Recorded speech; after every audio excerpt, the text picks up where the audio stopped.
കുറച്ച് ദിവസങ്ങൾക്ക് മുന്നേ വരെ നമ്മൾ നോക്കിക്കഴിഞ്ഞാൽ പേളി മാണിക്കുണ്ടെങ്കിൽ പ്രത്യേകിച്ച് കുഴപ്പങ്ങളൊന്നും ഇല്ലാതെ ഇരുന്നതാണ്. ആൾക്കാരുണ്ടെങ്കിൽ ഭയങ്കര സപ്പോർട്ടും കാര്യങ്ങളും ആയിരുന്നു. പക്ഷേ ഒരു പോസ്റ്റ് ഇട്ടതിന് ശേഷം ഉണ്ടെങ്കിൽ അത് ഭയങ്കരമായിട്ട് മാറുകയാണ് ചെയ്തിട്ടുണ്ടായിരുന്നത്. ആ പോസ്റ്റ് ഉണ്ടെങ്കിൽ എല്ലാവർക്കും അറിയുന്നതായിരിക്കും.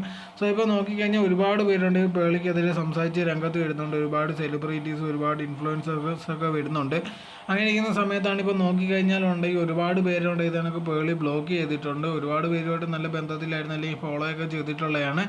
അവരെയൊക്കെ ബ്ലോക്ക് ചെയ്തിട്ടുണ്ടെന്ന് അവർ തന്നെയാണ് പറയുന്നത്. അതോടെ തന്നെ ഒരുപാട് ഇതേക്കത്തുള്ള ഓരോരോ ന്യൂസൊക്കെ വന്നുകൊണ്ടിരിക്കുന്നുണ്ട്. പേളിയുണ്ട് ഒരുപാട് പേരുടെ ഇന്ന് പൈസ വാങ്ങിച്ചിട്ടാണ് ഇതേക്കത്തുള്ള സംസാരങ്ങളൊക്കെ സംസാരിച്ചെന്നുള്ള രീതിയിലൊക്കെയാണ് ഓരോരോ ന്യൂസൊക്കെ വെളിയിൽ വരുന്നത്.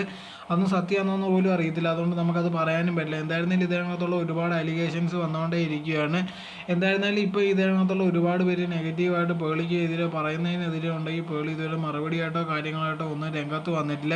ഇപ്പോൾ ഒരു സൈലൻ്റ് ആയിട്ട് തന്നെയാണ് ഇരിക്കുന്നത്. പ്രത്യേകിച്ച് എന്തെങ്കിലും പറയുന്നതെന്ന് ചോദിച്ചാൽ അങ്ങനത്തെ ഉള്ളതൊന്നുമില്ല. പക്ഷേ അത് കണക്കുള്ള ഒരു പോസ്റ്റ് ഇട്ടതിന് ശേഷം ഉണ്ടെങ്കിൽ ഒരുപാട് പേര് നെഗറ്റീവായിട്ടുള്ള കമൻസാണ് പേളിക്ക് എതിരെ ഇട്ടുകൊണ്ടിരിക്കുന്നത്. പേളി ഉണ്ടെങ്കിൽ ഒരുപാട് പേര് ഇങ്ങനെ പറഞ്ഞ് ശരിയായില്ല, നീ എന്തിനാ അങ്ങനെ പറഞ്ഞത് ഇങ്ങനെ പറഞ്ഞതെന്ന് പറഞ്ഞ് ഒരുപാട് പേര് ഇപ്പോഴും മെസ്സേജ് ഇട്ടുകൊണ്ടേ ഇരിക്കുകയാണ്.